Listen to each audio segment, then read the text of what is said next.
ABP Ganga, मैं हूं स्नेहलता शुक्ला। सुनो यूपी की शुरुआत बड़ी खबर के साथ।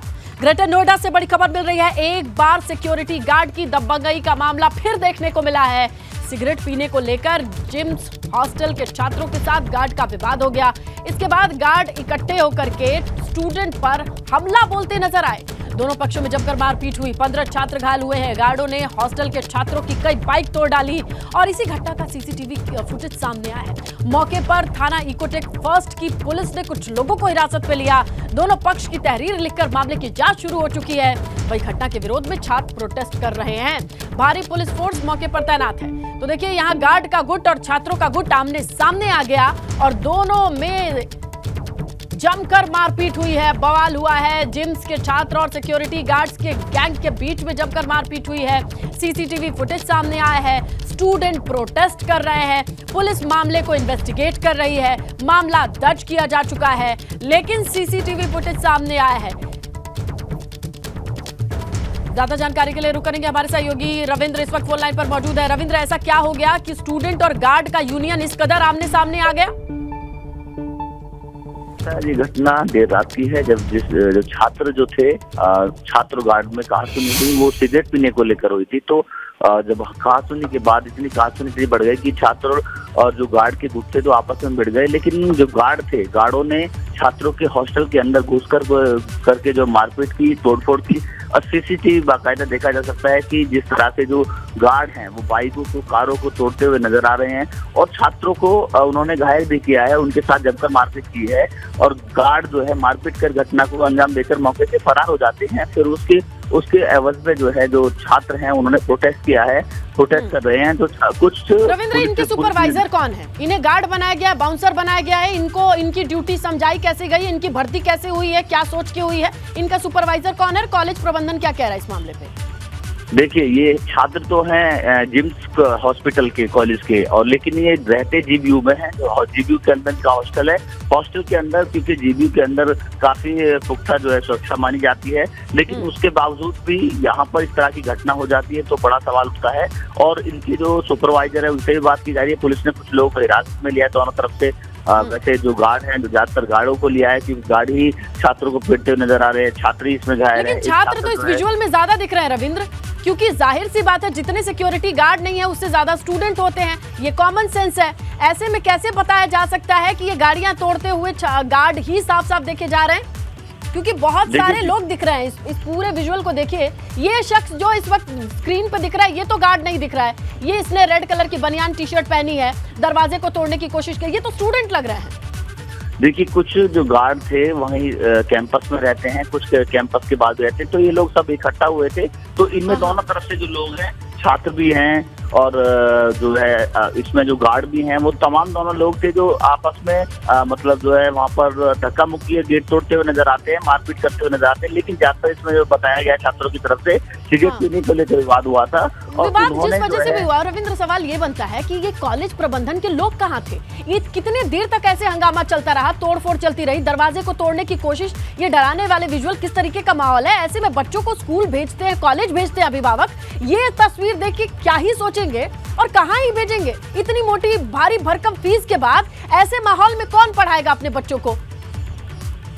देखिए, लगातार इस तरह की जो जितने भी यहाँ पर विश्वविद्यालय, चाहे शारदा हो, चाहे गलगोटिया हो, चाहे आपका जो है अमेठी हो, चाहे शिवनादर हो, तमाम तरह की वीडियो आपके कुछ ही समय के दौरान आई। वहाँ पर कुछ इस तरह के कृत्य हो जाते हैं। तो लोग, पेरेंट्स जो हैं, वो बड़ी बड़ी मोटी रकम जो है देकर जो है बिल्कुल। अब देखिए, इतने घंटों अगर बवाल के बाद भी पुलिस को नहीं बुला पा रहे हैं, गार्ड्स का गुट एक्टिवेट हो जा रहा है, स्टूडेंट अपनी मर्जी से तोड़फोड़ कर पा रहे हैं, कुल मिलाकर के अपना ही सूचना तंत्र अपने ही कैंपस के भीतर इनका कैसा है समझ सकते हैं। आप नजर बना के रखिएगा कि फाइनली कौन कल्प्रेट है और किस पे एक्शन लिया गया। रविंद्र, ये बड़ा मामला है। शुक्रिया जो जानकारी आपने साझा करी दर्शकों से। आइए आगे बढ़ते हैं। और आज सीएम योगी का जन्मदिन है। 51 साल के हो गए हैं मुख्यमंत्री योगी आदित्यनाथ। पौधारोपण कर पर्यावरण संरक्षण का संदेश दिया। हालांकि संन्यास लेने की वजह से सीएम योगी सार्वजनिक तौर पर अपना जन्मदिन नहीं मनाते हैं, लेकिन हाँ, पर्यावरण संरक्षण को लेकर के उनके इस जन्मदिन के मौके को तमाम लोगों को जरूर देखा जा सकता है कि वो पर्यावरण संरक्षण में शपथ जरूर दिलाते हैं, पौधे लगाते हैं। पूजा पाठ अमूमन यवन जितने पूजा पाठ हों हवन हो, वो अपने दैनिक रूटीन के हिसाब से, दिनचर्या के हिसाब से करते रहते हैं। ये देखिए, इन 4 तस्वीरों से आप अंदाजा लगाइए आज के दिन की शुरुआत कैसे हुई। रुद्राभिषेक से, आज सोमवार भी है, और इसके अलावा हवन पूजन का कार्यक्रम था, मंदिर में पूजा पाठ की, गोरखपुर की तस्वीरें हैं। उसके बाद पौधे लगाए।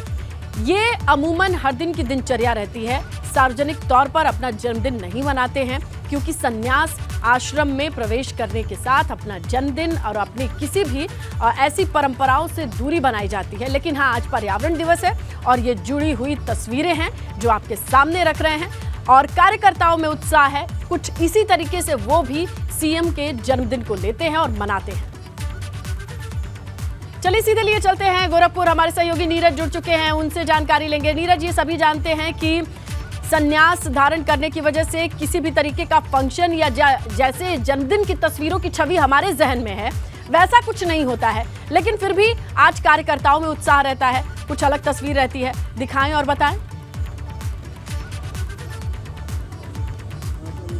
जी बिल्कुल श्रीलता, अगर बताएं गोरखपुर की बात करें तो तीसरा दिन है मुख्यमंत्री के यहाँ गोरखपुर प्रवास का, और आज चूंकि विश्व पर्यावरण दिवस भी, और 51 साल के हो गए मुख्यमंत्री। हालांकि अपना जन्मदिन नहीं मनाते हैं, लेकिन जो नियमित जो उनकी दिनचर्या है उसके हिसाब से अगर देखें तो गोरखनाथ मंदिर में उन्होंने सबसे पहले पूजन अर्चन करने के बाद रुद्राभिषेक किया है, और रुद्राभिषेक के बाद वे जनता दरबार में भी पहुंचे हैं और लगभग 600 लोगों की जो फरियादी आए थे उनकी समस्याओं को सुना है। तो ये एक अलग उनका नज़रिया अपने जन्मदिन पर भी, कि जो प्रदेश में जो पीड़ित हैं, जो लोग समस्या लेके अलग अलग जिलों से आए हैं, तो उनकी फरियाद को भी उन्होंने सुना है। और इसके साथ ही बाबा गंभीरनाथ प्रेक्षागृह में एक कार्यक्रम है विश्व पर्यावरण दिवस के अवसर पर। यहाँ पर शपथ दिलाई जानी है। जो यहाँ पर जो ग्राम पंचायतें हैं पूरे प्रदेश की, उन ग्राम पंचायतों के अलावा जो निकाय हैं, उनके जो अधिकारी हैं, जो कर्मचारी हैं, जो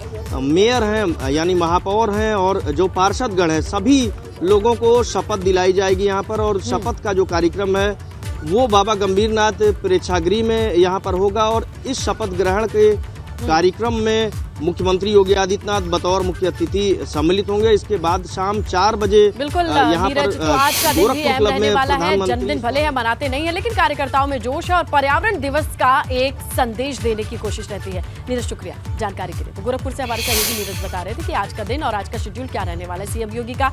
आइए बात कर लेते हैं गाजियाबाद की। भाजपा की टिफिन पर चर्चा होनी है। भूपेंद्र चौधरी मौजूद रहेंगे इस कार्यक्रम में, जहां सांसद, विधायक और पदाधिकारी, मंत्री जनरल वीके सिंह मौजूद रहेंगे। मेरठ में प्रदेश महामंत्री एमएलसी सुभाष यदुवंश भी मेरठ से यहां पर शामिल होंगे। तो टिफिन पर चर्चा कार्यक्रम का आगाज हो चुका है। कल गोरखपुर में सीएम योगी की तस्वीरें देखी हमने, और आज बारी गाजियाबाद की है, जहां पर मोर्चा संभालेंगे प्रदेश अध्यक्ष भूपेंद्र चौधरी, केंद्रीय मंत्री जनरल वीके सिंह। तमाम पदाधिकारियों को, तमाम कार्यकर्ताओं को आमंत्रित किया गया है। घर से अपने खाने का डब्बा लेकर के आएंगे और चर्चा होगी। चलिए सीधा रुक करते हैं हमारे सहयोगी शक्ति का, गाजियाबाद से जुड़ चुके हैं। शक्ति, कौन कौन टिफिन लेकर के आ रहा है, क्या खास रहने वाला है, कौन ऐसे जो रूठे चल रहे थे उन्हें मना लिया जाएगा आज टिफिन पर? देखिए, सबसे अच्छी बात यह है कि भाजपा अगर कोई भी चुनाव होता तो एक चुनाव के बाद दूसरे चुनाव की तैयारी में जुट जाती है। 2024 का जिस तरीके से चुनाव है, अब इस चुनाव में कोई भी कसर नहीं छोड़ना चाहते, क्योंकि प्रधानमंत्री नरेंद्र मोदी का ये चुनाव है। आज जो प्रदेश अध्यक्ष है भूपेंद्र चौधरी, वो गाजियाबाद में रहेंगे, और गाजियाबाद में एक नहीं, गाजियाबाद में उनके 3 प्रोग्राम है। सबसे पहला टिफिन पे चर्चा। टिफिन पे चर्चा की सबसे अच्छी खूबसूरत बात यह है कि अपने अपने घरों से सभी खाना बनवा के लाते हैं और एक दूसरे के साथ मिल बांट के खाते हैं, यानी कि जो प्रेम है वो बढ़ता है, आपसी जो भाईचारा या बातचीत होती है वो होती है, और एक चर्चा होती है, साथ साथ खाना भी हो जाता है, और साथ साथ ही जो चुनाव को लेकर चर्चा है वो भी चलती रहती है। तो आज सरकार के 9 साल जो पूरे हुए हैं उसको लेकर एक प्रेस कॉन्फ्रेंस भी आयोजित की जाएगी, जिसमें कि केंद्रीय मंत्री जनरल वीके सिंह भी साथ में रहेंगे, और भूपेंद्र चौधरी और जनप्रतिनिधि जो हैं गाजियाबाद के वो भी यहाँ मौजूद रहेंगे, और प्रेस वार्ता में बताएंगे कि 9 साल के अंदर क्या कार्य किए हैं सरकार ने, और आने वाले जो कार्यक्रम है अब, यानी कि जो चुनाव को लेकर जो कार्यक्रम लगे हुए हैं, लेकिन वो भी क्या लगे हुए हैं। इसके बाद भूपेंद्र चौधरी का प्रोग्राम इनवाइट किया गया है। शक्ति, जरा ये बताएं। देखिए, इसमें सभी तरह के संगठन है, यानी कि जितने भी गाजियाबाद के जो पदाधिकारी हैं, क्योंकि जब प्रदेश अध्यक्ष आते हैं तो उनसे मिलने के लिए सभी आते हैं, तो 3 प्रोग्रामों का आयोजन किया गया है। इस एक प्रोग्राम के बाद अच्छा। उसके बाद एक प्रोग्राम किया गया जो कि वरिष्ठ जन यानी कि गाजियाबाद के जो वरिष्ठ जो पदाधिकारी हैं उनके साथ एक अलग से मीटिंग होनी है, वो अलग स्थान है। फिर उसके बाद शाम के टाइम में यहाँ पर जो व्यापारी वर्ग है, तो व्यापारी वर्ग के कुल साथ मिलाकर के एक ज्यादा मीटिंग से होनी है, ज्यादा यानी कि कोई लोगों भी को, कसर नहीं छोड़ना लाभार्थियों को चाहते। जोड़ करके देखा जाए, कार्यकर्ताओं को जोड़ के देखा जाए, बड़े समूह से बातचीत होगी। तस्वीरें जैसे आएंगी हम रुक करेंगे गाजियाबाद का शक्ति आपके कैमरे के जरिए। अभी फिलहाल की जानकारी के लिए शुक्रिया। आइए अब आगे बढ़ते हैं, बात कर लेते हैं लखीमपुर खीरी में आज सपा का भी प्रशिक्षण शिविर है। समाजवादी पार्टी अध्यक्ष अखिलेश यादव प्रशिक्षण शिविर में शामिल होंगे। इसके अलावा राष्ट्रीय महासचिव शिवपाल यादव के भी शिरकत करने की खबर है। कार्यकर्ताओं को 2024 के चुनाव के लिए जीत का मंत्र दिया जाना है। बूथ मैनेजमेंट, बूथ वेरिफिकेशन और चुनाव की तैयारियों के टिप्स देंगे। सभी लोकसभा सीटों पर प्रशिक्षण शिविर का आयोजन होगा। लखीमपुर खीरी से इसकी शुरुआत हो रही है। तो आज समाजवादी पार्टी खेमे से भी हलचल बहुत तेज है। लखीमपुर खीरी में डेरा डाला जाएगा और यहां पर बताया जाएगा, मोर्चा संभाला जाएगा। सीधा रुक करते हमारे सहयोगी विवेक त्रिपाठी का लखीमपुर पहुंच चुके हैं। किस तरीके की आबो हवा में समाजवादी पार्टी के कार्यकर्ताओं की जोश को देख पा रहे हैं, भाप पा रहे हैं, लखीमपुर से बताएं जरा विवेक। बिल्कुल स्नेहलता, कार्यकर्ताओं का जोश तो थोड़ी देर बाद देखने को मिलेगा, लेकिन मैं देवकली में हूँ। देवकली लखीमपुर से बहुत आगे, आप झिंगुरों की आवाज़ सुन रही होंगी बैकग्राउंड में। ये जंगल के बीच में कॉलेज बना है जहाँ पर ये प्रशिक्षण शिविर आयोजित होगा। बहुत सारे आयोजक यहाँ पर जो शुरू से जुटे हुए हैं वो मौजूद हैं और आपको मंच भी दिखा दें। मंच है लोक जागरण अभियान, लिखा हुआ है सामाजिक न्याय और जातीय जनगणना रास्ता। जातीय जनगणना की मांग अखिलेश यादव करते रहे हैं। मंच पर नेताजी की फोटो है, अखिलेश की फोटो है, इसके अलावा समाजवादी पार्टी के वरिष्ठ नेताओं की फोटो है। शशांक यादव पूर्व एमएलसी यहाँ पर जो पूरा ऑर्गेनाइज कर रहे हैं इस पूरे कार्यक्रम को, वो हमारे साथ मौजूद हैं। शशांक जी, बताइए कि इस कार्यक्रम के बारे में क्या, प्रशिक्षण शिविर में क्या क्या चीजें सिखाई जाएंगी, बताई जाएंगी। इसको लोकसभा चुनाव से इतना पहले हो रहा है, पहला शिविर है, क्या मैसेज है इसका? पार्टी वर्कर्स को अपडेट करने के लिए समय समय पर ट्रेनिंग कैंप्स करती रहती है। मौजूदा जो हालात हैं उन हालात में इतने ज़्यादा इश्यूज आ गए हैं, लेकिन उन इश्यूज पर पॉलिटिक्स बिल्कुल खामोश है। बेरोजगारी का मुद्दा है, यूथ का मुद्दा है, हमारी चाइना का मुद्दा है। ये सारे वो मुद्दे हैं जिनको केवल हिंदू मुसलमान की बहस पर उसको कवर अप कर दिया जाता है। तो हम लोग ने जो फील किया अभी भी, जैसे गोला का भी उपचुनाव हुआ था तो उसमें करीब 1 लाख वोट पार्टी को मिला, जबकि पूरी भारतीय जनता पार्टी की सरकार वहाँ पे लगी हुई थी और हमारा वोट परसेंटेज 22 से भी बढ़ गया था उपचुनाव में। अच्छा, पहले एक टोकना चाहूंगा, मोर की आवाज़ सुनाई दे रही है, झिंगुरों की आवाज़ सुनाई दे रही है बैकग्राउंड में, हमारे कैमरामैन भी सुन रहे हैं, स्टूडियो में भी सुना जा रहा है। इतना इंटीरियर जंगल में सिर्फ इसलिए कि जो अनुभव मिले कि मेहनत करनी है तो ये हवा मेहनत करनी है, तो कंसंट्रेशन भी होना चाहिए। ये जो जंगल, ये मोर, ये झिंगुर की आवाज़ आप सुन रहे हैं, ये स्थान हम लोग के पार्टी के फाउंडर जो जनपद खीरी में डॉक्टर कौशल किशोर, जो कि सोशल जस्टिस के एक बहुत बड़े प्रवक्ता रहे हैं, बहुत बड़े फाइटर रहे हैं, उन्होंने ये कॉलेज बनाया था। और बगल में उत्कर्ष जी खड़े हैं, विधायक जी, उनके ग्रैंडसन हैं, ये भी 2 बार विधायक रहे, यंगेस्ट विधायक थे ये। और यहाँ पर चूंकि हमारे रिप्रेजेंटेटिव रुकेंगे भी, यहाँ पर 2 दिन का है। कल माननीय राष्ट्रीय अध्यक्ष जी का क्लोजिंग जो है वो होगी, स्पीच उनकी होगी। तो ये इसलिए रखा गया, एक तो आप देख रहे होंगे आप कॉलेज में भी आप और घूमेंगे तो ये पूरा प्रकृति का नैना विराम, उनका एक शब्द होता था कि एक ऐसी जगह हो जो नैना विराम, आंखों को अच्छी लगे। तो आपको भी लग रहा होगा कि 40 डिग्री टेम्परेचर है, लेकिन यहाँ पर कितने आराम से आप बैठे हुए, इसलिए जगह रखी गई। इतने बड़े आयोजन का कोई एसी हॉल अवेलेबल भी नहीं था, तो इसलिए यहाँ पर, और दूर कंसंट्रेशन। कितने लोग होंगे और कौन कौन लोग होंगे? ये हमारे बूथ लेवल से जो एजेंट्स हैं, बूथ लेवल की जो कमेटी है, जो इम्पोर्टेंट संगठन के लोग हैं, जो हमारे अब पूरी एकाग्रता के साथ जंगल के बीच और प्रकृति के बीच नैना विराम के साथ किस तरीके से अब विधानसभा लोकसभा चुनाव की पारी की रणनीति पर मंथन होगा, ये देखना होगा ना। आप विवेक बातचीत जारी रखिए, क्योंकि समझ में आना चाहिए कि क्या एजेंडा है जिसे लेकर के इतनी दूर रिमोट लोकेशन में समाजवादी पार्टी के तमाम कार्यकर्ता इकट्ठे हैं। कंसंट्रेट होकर बातों को सुन सके।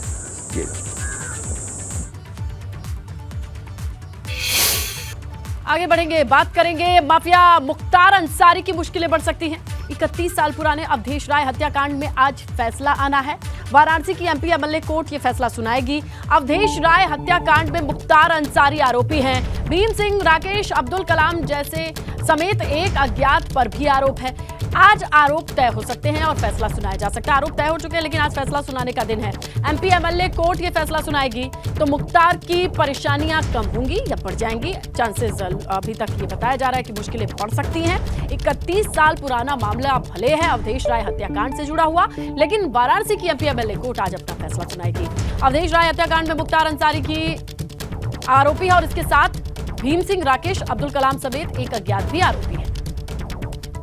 सीधा रुख करते हैं वाराणसी का। हमारे सहयोगी नवीन पांडे मौजूद हैं। नवीन, 31 साल पुराना मामला भले है लेकिन आज का दिन किस तरीके से अहम है, क्या क्या दलीलें पेश की गई थी इस पूरे मामले को लेकर के?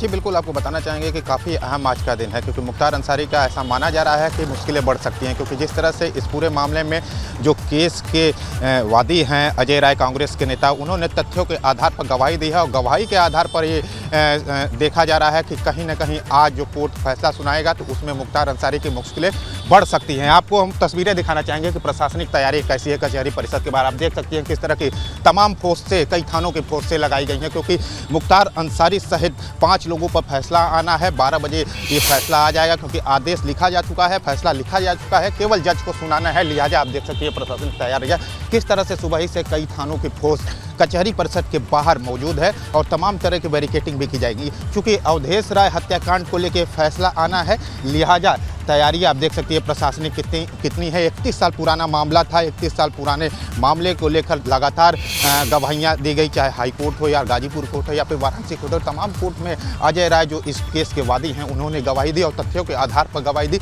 लिहाजा ऐसा माना जा रहा है कि जो फैसला आएगा वो कहीं ना कहीं मुख्तार अंसारी की मुश्किलें बढ़ा सकता है। अगर सज़ा होती है मुख्तार अंसारी को इस पूरे मामले में तो अधिकतम सज़ा फांसी बताई जा रही है और न्यूनतम जो सज़ा बताई जा रही है उम्र कैद बताई जा रही है और अर्थदंड बताई जा रही है। तो लिहाजा मुश्किलें बढ़ सकती है मुख्तार अंसारी की, ऐसा माना जा रहा है। अब देखने वाली बात होगी कि कोर्ट अपना फैसला किस तरह से सुनाया जा रहा है। लेकिन अब तैयारियां देख सकती हैं किस तरह से प्रशासनिक तैयारियां फैसले को देखते हुए की गई हैं। फोर्स बढ़ाई गई हैं। कई पीएससी की टोली आपको दिखाना चाहेंगे कि किस तरह से भारी संख्या में पीएससी की टोली कचहरी परिसर की तरफ पहुंच रही है। तो ये देख सकती हैं किस तरह की तैयारियां हैं, प्रशासनिक तैयारियां भी हैं क्योंकि मुख्तार अंसारी को लेकर फैसला आना है और ये माना जा रहा है कि इस फैसले पर भी मुख्तार अंसारी की मुश्किलें बढ़ सकती हैं क्योंकि जिस तरह से अजय राय ने गवाही दी, अजय राय से जब हमने बात की तो उनका साफ कहना है कि उनके लिए भी काफी बड़ा दिन है। इतनी सारी फोर्सेस को डिप्लॉय किया जा रहा है, किस तरीके के सूचनाओं के आधार पर सुरक्षा एक्स्ट्रा ऑर्डिनरी तरीके से बढ़ाई जा रही है? जी बिल्कुल इसने न था क्योंकि जिस तरह से फैसला आना है, मुख्तार अंसारी को फैसला है, भीम सिंह है, राकेश नाइक हैं, अब पूर्व विधायक अब्दुल कलाम पर लेकर फैसला आना है। तो तमाम ये जो 5-6 लोग हैं उन सभी लोगों को पर फैसला आना है और वो लोग काफ़ी इस बनारस में के रसूखदार मारे जाते हैं और मुख्तार अंसारी चूँकि लेके फैसला आना है, लिहाजा प्रशासन किसी तरह के चूक ना हो इस वजह से पूरी तरह से पूरे परिसर को छावनी में तब्दील कर दी है। हर कचहरी आने वाले रास्ते को पैक किया गया है, सील किया गया है। इसके साथ ही कोई भी एंट्री इधर से नहीं दी गई है। कचहरी परिसर में किसी को भी एंट्री नहीं दी जा रही है। जो भी अंदर जा रहा है उसकी चेकिंग करने के साथ ही कचहरी परिसर में दिया जाएगा। तो जिस तरह का फैसला है, चूंकि ये माना जा रहा है कि 31 साल पुराना फैसला है, काफी 31 साल पुराना मामला है और जिस तरीके से ये पैरवी के बाद समझ में आ रही है बातें, सजा होगी तो सजा कम नहीं होगी, फांसी या उम्र कैद जैसी सजा हो सकती है। यानी मामला आज फैसले तक पहुंचा है। इसी के मद्देनजर चाक चौबंद सुरक्षा की व्यवस्थाएं दिखाई दे रही हैं। आप नजर बना करके रखिएगा। नवीन, फिलहाल की जानकारी और तस्वीरों के लिए आपका शुक्रिया। अयोध्या से खबर है, सनबीन स्कूल में छात्रा की मौत मामले में खुलासा। अयोध्या पुलिस की जांच रिपोर्ट में मौत का खुलासा। ब्रेकअप की वजह से छात्रा डिप्रेशन में थी। डिप्रेशन में आकर छत से कूदकर खुदकुशी की। स्कूल के ही एक छात्र से ब्रेकअप के बाद खुदकुशी का ये मामला समझ में आ रहा है। पुलिस ने कॉलेज प्रबंधक को साक्ष्य मिटाने के आरोप में जेल भेजा। नाबालिग छात्र को आत्महत्या के लिए उकसाने के मामले में बाल सुधार गृह भेजा गया है। तो बताया जा रहा है डिप्रेशन में थी छात्रा ब्रेकअप के बाद और उस डिप्रेशन में ही उसने जिंदगी खत्म करने का फैसला उठाया और ये पूरा मामला सामने आता है एक वायरल वीडियो के तौर पर। छत से कूद करके छत से गिरती एक बालिका, एक छात्रा दिखाई देती है।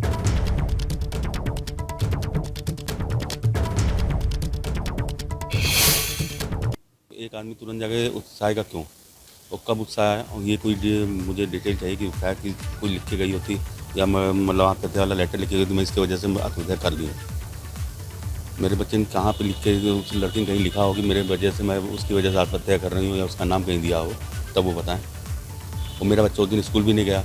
और एक बात और, मेरे बच्चे की रिजर्वेशन आज से मैंने खुद कराई है 14/4/2023 को, 26 मई को जाने की और 16 जून को आने की, उसी डेट की। वो मेरे पास टिकटें वो सब उपलब्ध हैं। मैं ये कहना चाहूँगा, जो आज पुलिस वालों ने या किसी भी पत्रकार ने जो कहा कि इनकी शिक्षिका, इनकी माँ अपने बेटे को लेकर फरार हो गई, ये पता है मुझसे आगे जो सबूत, मैं सबूत देने के लिए सब तैयार हूँ। हमारे क्लाइंट के खिलाफ तो 336/201 का अपराध पाया गया है बस।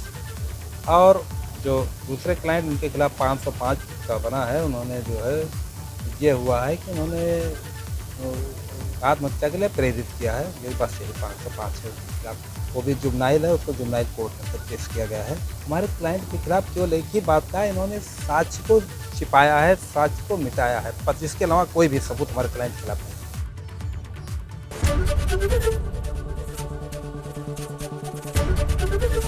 एबीपी गंगा, खबर आपकी, जुबान आपकी।